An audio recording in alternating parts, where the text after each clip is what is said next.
नमस्कार। हमने पिछली कक्षा में जायशी के जन्म के बारे में और जायशी के बारे में विस्तृत रूप से अपन ने अध्ययन कर लिया था। आज हम जो पिछली कक्षा को मैंने बीच में छोड़ दिया था उसको हम आगे बढ़ाते हैं। मैंने कहा था पिछली कक्षा में कि मंसूर हल्लास के बारे में जो आपके जीके का सवाल भी बनता है, जीके का प्रश्न भी बनता है, वो देखो इस प्रकार बनता है कि सूफ़ी काव्य में जो पहले सूफ़ी थे जिनको मौत की सज़ा दी गई थी, मंसूर हल्लास। इन मंसूर हल्लास को एकमात्र सूफ़ी कवि है, एकमात्र सूफ़ी थे जिनको है ना मौत की सज़ा दी गई थी, क्योंकि इन्होंने देखो अब मुग़ल साम्राज्य में मुग़ल सम्राट के सामने कहा था कि मैं ही ईश्वर हूँ, मैं ही परमेश्वर हूँ। तो इस बात से जो सम्राट ने चिढ़कर इसको मौत की सज़ा दे दी गई थी। तो ये जीके में भी कई बार सवाल प्रश्न आया हुआ है, आपको ध्यान देना है। आगे देखते हैं। हिंदी सूफ़ी कवियों की ज़मीन भारतीय है, जबकि दक्षिणी हिंदी के सूफ़ी कवियों की ज़मीन ईरानी है। हिंदी सूफ़ी कवियों ने भारत में लोक प्रचलित कहानियों को अपनाया, जबकि दक्षिणी हिंदी कवियों ने ईरानी लोक कलाओं को अपनाया। लौकिक प्रेम की इन कहानियों के सारे सूफियों ने उसे अलौकिक प्रेम का आभास दिया, जो सूफी साधना के मूल में है। यही बात अपने को ध्यान में रखना है क्या कि सूफी काव्य में ऐसा क्या है कि लौकिक प्रेम की कहानियों के सहारे सूफियों ने उससे अलौकिक प्रेम का आभास दिया है। किससे? लौकिक प्रेम से अलौकिक प्रेम का आभास दिया है, जो सूफी साधना के मूल में है। उनका रंग इस्लामी और ढंग ईरानी है। हिंदी सूफी कवियों ने अपने जनपद की रीति नीति, मौसम, ऋतु, वर्णन, छंद, कथानक, रूढ़ियों आदि को इस तरह से अपनाया कि उनका काव्य पूर्ण रूप से भारतीय बन गया। इन कवियों में सर्वश्रेष्ठ कवि मलिक मोहम्मद जायसी है। देखो हिंदी साहित्य में अनेक है ना सूफी कवि है, जैसे अपन देखते हैं मंझन और भी कवि है ना, कवि मंझन और भी बहुत सारे जो कवि है, तो उनमें सभी सूफी कवि में सर्वश्रेष्ठ ना मलिक मोहम्मद जायसी है। और इनकी श्रेष्ठता का मुख्य आधार यही है क्या कि इन्होंने जो अलौकिक प्रेम का जो आभास दिया है वो लौकिक प्रेम को आधार बना कर दिया है। आगे हम देखते हैं जायसी का मूल परिचय। ये जो कक्षा है MA previous final net JRF वालों के लिए कक्षा है। देखो मैं आपको विस्तृत रूप से इसलिए बता रही हूँ ताकि आपके जो कथन उपकथन आते हैं, तथ्य आते हैं, उन तथ्यों में आप जो सही गलत उसमें आपको देखना पड़ता है, तो उसमें आप है ना कन्फ्यूज ना हो, उनका आप विस्तृत अध्ययन इसमें कर लो, ठीक है। और एमए वालों के लिए तो है ही है। ये जायसी का जन्म हुआ था, देखो, और इसमें भी अलग अलग विद्वानों में मतभेद है। जायस नगर मोर स्थानों के अनुसार जिला रायबरेली में जायस नगर में इनका जन्म हुआ था, इसलिए ये जायसी कहलाए। जायसी को जायसी क्यों कहते हैं? क्योंकि इनका जन्म जायसी नगर में हुआ था। डॉक्टर सुधाकर द्विवेदी और डॉक्टर गिरीश ने उनकी निम्नलिखित पंक्तियाँ उद्धृत की है। जायस नगर मोर स्थानु, तहाँ आई कवि किन्हें बखानू। ये पंक्तियाँ जायसी के जन्म से संबंधित है, जन्म स्थान से संबंधित है। आगे इनके जन्म से संबंधित और दूसरी पंक्ति आएगी, वो भी अपने को ध्यान रखनी है और ये भी अपने को ध्यान रखनी है। ये जन्म स्थान से संबंधित पंक्ति है। तहाँ दिवस 10 पाहुने आएऊ। इनके पिता का नाम मलिक शेख मामरेज तथा या मलिक राजे अशरफ है। ये देखो मैंने कहा है कि आदिकाल और भक्ति काल के अधिकांश लेखक और उनकी रचनाओं के बारे में विवाद है, तो अपने को यहाँ पर भी है ना कन्फ्यूज़ नहीं होना है कि मैडम इनके पिता का 2 नाम क्यों है। तो इनका कुछ विद्वान मलिक शेख ममरेज मानते हैं और कुछ विद्वान इनके पिता का नाम मलिक राजे अशरफ मानते हैं। बाल्यकाल में माता पिता की मृत्यु के कारण वे साधुओं और फकीरों की संगत में रहने लगे। किंवदंतियों के अनुसार जायसी का विवाह भी हुआ था और इनके पुत्र मकान के नीचे दबकर मर गए थे, ठीक है। जायसी का विवाह हुआ था लेकिन इनके पुत्र दबकर मर गए थे। अंततः साक्ष्य के द्वारा यह स्पष्ट है कि जायसी कुरूप, एक नेत्र विहीन तथा एक कान रहित थे। शीतला के प्रकोप से उनकी यह दशा हुई थी। कहते हैं शेर शाह ने उनकी कुरूपता का उपहास किया तो यह दशा हुई थी।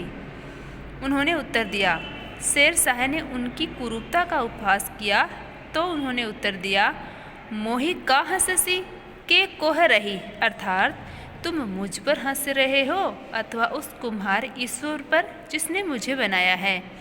इस पर शेर शाह अत्यंत लज्जित हुए और इनका अत्यधिक सम्मान किया। जायसी के नागमती के 12 मासा के निम्नांकित दोहे पर अमेठी नरेश बहुत प्रसन्न हुए थे।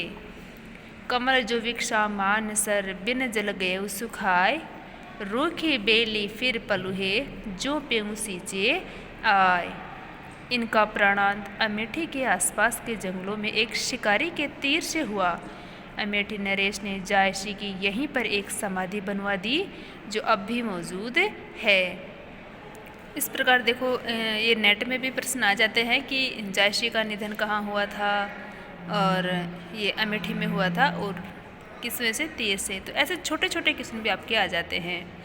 जन्म तिथि देखो जायसी की जन्म तिथि या संवत का कोई निश्चित उल्लेख नहीं है। उन्होंने आखिरी कलाम में लिखा है। ये देखो मैं आपको जितने भी ये बोल रही हूँ, दिखा रही हूँ, ये आपके नेट जेआरएफ के लेवल की है। एक एक पंक्ति आपको होगी मैडम इतना बताने की कहाँ ज़रूरत है।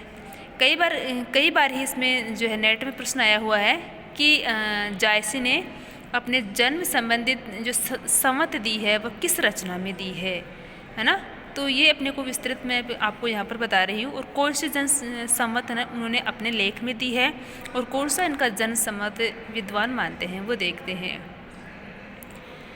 तो आखिरी कलाम में लिखा है, भा अवतार मोर 9 सदी 30 बरिश ऊपर कवि बदी। इसके आधार पर यह अनुमान किया जाता है कि उनका जन्म संभवतः 800 हिजरी और 900 हिजरी के बीच या सन 1397 ईस्वी और 1494 ईस्वी के बीच हुआ होगा। और उन्होंने 30 वर्ष की अवस्था के बाद काव्य रचना प्रारंभ की थी। पद्मावत का रचना काल उन्होंने 947 हिजरी सन 947 अहे पद्मावत, ये इनकी रचना है। तो उसके बारे में खुद ने कहा है, अर्थात 1540 ईस्वी बतलाया है। पद्मावत के अंतिम अंश के आधार पर यह कहा जा सकता है कि उसे लिखते समय तक वे वृद्ध हो चुके थे। पद्मावत में उन्होंने सुल्तान शेर शाह सूरी, देखो सुल्तान शेर शाह सूरी का समय था 1540-45 के बीच में, तथा आखिरी कलाम में मुग़ल बादशाह बाबर 1526 से 30 के नाम शाह वक्त के रूप में अवश्य दिए हैं। ध्यान रखना है पद्मावत में किस बादशाह का नाम है, सुल्तान का नाम है शेर शाह सूरी का। आखिरी कलाम में किसका नाम है, मुग़ल बादशाह बाबर का। ये भी अपने को ध्यान रखना है, जिससे उनका इनके समकालीन होने का पता चलता है। इस प्रकार कवि के जन्म के संबंध में केवल अनुमान ही किया गया है, निश्चित तिथि का या संवत नहीं बताया गया है। ध्यान देने की यही बात है। मैंने आपसे कहा था कि इनकी जन्म तिथि के संबंध में अलग पंक्ति है और जन्म स्थान के संबंध में इनकी ये अलग पंक्ति है। ये जन्म स्थान की है, जायस नगर मोर अस्थानो तहाँ आए कवि की न बखानो। और ये पंक्ति इनकी तिथि से संबंधित है। भा अवतार मोर 9 सदी 30 बरस ऊपर कवि बदी।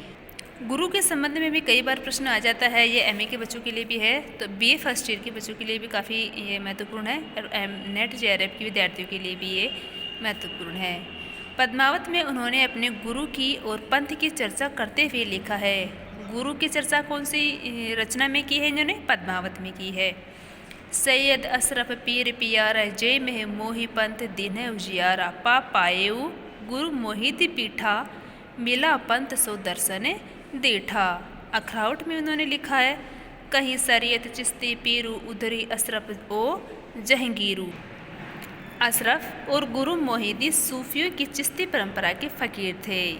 देखो ये आ गए ना अशरफ, ये सैयद अशरफ और गुरु मोहिदी सूफियों की चिश्ती परंपरा के फ़कीर थे। ये रहा गुरु मोहिदी और ये रहा अशरफ। जायसी मोहम्मद निज़ामुद्दीन ओलियों की शिष्य परंपरा में थे। वे महीद शेख बुरहान द्वारा विशेष प्रभावित थे। प्रवर्ती रचनाओं से स्पष्ट हो गया कि मेहदी केवल पद था। मेहदी है ना, ये मोहिदी है ना, ये तो पद था, पीठा शब्द आ गया तो कहा कि ये तो पद था और इनके गुरु सैयद अशरफ थे। तो गुरु के संबंध में अपने सवाल प्रश्न आता है तो अपने कर लेंगे कि इनके गुरु सैयद अशरफ थे। अब देखते हैं जायसी का रचनाकार कौन सी रचनाएं इन्होंने लिखी, कौन सी रचना लिखने का विषय क्या था इनका, क्यों इन्होंने रचना लिखने में इतनी रुचि दिखाई और किस प्रकार की इन्होंने क्या आधार लेकर इन्होंने रचनाएं की। देखो मध्यकालीन हिंदी साहित्य में पद्मावतकार मलिक मोहम्मद जायसी का महत्व इसलिए सर्वाधिक है कि उन्होंने हिंदू मुस्लिम द्वंद्व के प्रश्न को विषय वस्तु के रूप में रचनात्मक स्तर पर ग्रहण किया। ध्यान देना है, आपके कथनोपकथन में आ जाता है, तथ्यों में आ जाता है, नेट में तथ्यों में आ जाता है ये, तो ध्यान देना है कि जायसी की रचना पद्मावत लिखने के कारण है या हिंदू मुस्लिम द्वंद्व के प्रश्न को विषय वस्तु के रूप में रचनात्मक स्तर पर ग्रहण किया, इस आधार पर है, ये अपने को ध्यान देना है। ठीक है, तो जायसी ने जो रचना स्तर किस आधार पर किया, रचना का जो एक स्तर होता है कि किस आधार पर हमको रचना लिखनी है, वो आधार लिया हिंदू मुस्लिम द्वंद्व के प्रश्न को। यह जायसी का रचनात्मक साहस्य कहा जाएगा कि उन्होंने प्रेम और नियति के समक्ष अपने धर्म में आस्था रखते हुए इस द्वंद्व की निरर्थकता को लोक भाषा में संप्रेषित किया। उनकी कृति पद्मावत में यह प्रतिपादित करते हैं कि जीवन की सार्थकता मानवीय प्रेम है। बहुत मस्त लाइन है। पद्मावत में क्या प्रतिपादित किया कि जीवन सफल मनुष्य का तभी है जब वह मानवीय आस्था के साथ, मानवीय प्रेम के साथ वह अपना जीवन व्यतीत करता है। तो जीवन की सार्थकता मानवीय प्रेम मानी जायसी ने। प्रेम ही सार तत्व है, संघर्ष की अंतिम परिणति तो निरर्थकता में सिद्ध होती है। वे ऐसा प्रेम चाहते हैं जो मनुष्य को ही बैकुंठी बना दे। देखो, हम जो है पढ़ते आए हैं कि राम का उच्चारण करेंगे, रहीम का उच्चारण करेंगे तो बैकुंठ में अपना वास होगा, स्वर्ग अपने को प्राप्त होगा। लेकिन जायसी का क्या मानना है कि जिस मनुष्य के हृदय में प्रेम है वह स्वयं ही स्वर्ग बन जाता है। उसे स्वर्ग जाने की ही आवश्यकता नहीं है, वह स्वयं ही स्वर्ग बन जाता है। यह मानना है जायसी का। प्रेम की पीर सारी कमियों के होते हुए मनुष्य में बैकुंठी हो जाने की अनुभूति जागृत कर सकता है। इसी प्रेम की कसौटी पर उन्होंने अपने युग को कसा और उनकी अनुभूति में वह गहरी विषाद दृष्टि उत्पन्न हुई जिसमें एक तरफ आदमी बैकुंठी हो जाता है तो दूसरी तरफ एक मुट्ठी खाक रह जाता है। जायसी यह भली बात देख समझ चुके थे कि तुर्की, अरबी, हिंदुस्तानी आदि जितने भी भाषाएं हैं, अगर उनमें प्रेम मार्ग का वर्णन है तो वे सभी रचनाएं पाठकों, श्रोताओं के द्वारा सराही गई है। पद्मावत प्रेम कथा की रचना का उद्देश्य यह था कि शायद यह निशानी संसार में बची रह जाए। उन्होंने कहा है, फूल मरे पे बासु न मरे। इसका मतलब है कि फूल तो देखो खिलते हैं, नष्ट होते रहते हैं, फिर नए फूल आते रहते हैं, खिलते रहते हैं, लेकिन फूल की जो सुगंध है वह शाश्वत रहनी चाहिए, वह नहीं मरनी चाहिए, वह नष्ट नहीं होनी चाहिए। जायसी ने काव्य संरचना की ऐसी पद्धति विकसित की है जो मुख देखी की जगह आँखों में आंसू भर आने की व्यवस्था उत्पन्न कर देती है। जोई मुख देखा तेई हंसा, सुने तो आए आंसू। यहाँ बादशाह शेर शाह ने जब उनकी कुरूपता पर व्यंग्य किया था, उस प्रसंग का संदर्भ भी है। जायसी अत्यंत कुरूप, काणे और एक कान से सुनते नहीं थे। जिसने भी उनकी कविता सुनी उसकी आंखों में आंसू आ गए। जायसी के रचनाकार के रूप में यही व्यक्तित्व है जो शताब्दियों में धूमिल नहीं हो सका। रचनाएं, यद्यपि देखो इनकी रचनाएं मैंने आपको उन्हें प्रारंभ में बता दी थी, लेकिन फिर भी जैसे नेट में क्वेश्चन आ जाता है कि आचार्य रामचंद्र शुक्ल ने जायसी की निम्न में से कौन सी रचना का संकलन जायसी ग्रंथावली में नहीं किया। ठीक है, तो ये मैंने आपको फिर से बताने जरूरी समझा। आचार्य रामचंद्र शुक्ल ने जायसी के केवल 3 ग्रंथों का उल्लेख किया है, पद्मावत, अखरावट, आखिरी कलाम। आधुनिक शोध के द्वारा चित्ररेखा, कहरानामा और कन्हावत 3 ग्रंथों को भी उनकी रचना माना जाता है। ध्यान देना है, शुक्ल ने जायसी की केवल 3 ही रचनाओं का उल्लेख किया है, ये अन्य रचनाओं का उल्लेख उनमें नहीं है। जिसने भी उनकी कविता सुनी उसकी आंखों में आंसू आ गए। जायसी का रचनाकार के रूप में यही व्यक्तित्व है जो शताब्दियों से धूमिल नहीं हो सका है। ये देखो, उसने मैंने दोबारा बता दिया है, यही ध्यान देने की बात है कि रामचंद्र शुक्ल ने 3 रचनाएं मानी हैं। आगे देखते हैं। परंतु उनकी ख्याति का आधार पद्मावत है जो प्रेमाख्यान काव्य है, जो अवधी भाषा में लोक प्रचलित कथानक के आधार पर फारसी की मसनफ़ी शैली में रचित है। यही ध्यान देने की बात है। पद्मावत की भाषा है अवधी भाषा और कौन सी शैली में है? फारसी की मसनवी शैली में रचित है। जायसी की सभी रचनाएं अभी उपलब्ध नहीं है। पद्मावत को आचार्य रामचंद्र परशुराम चतुर्वेदी ने जायसी की अंतिम रचना कहा है।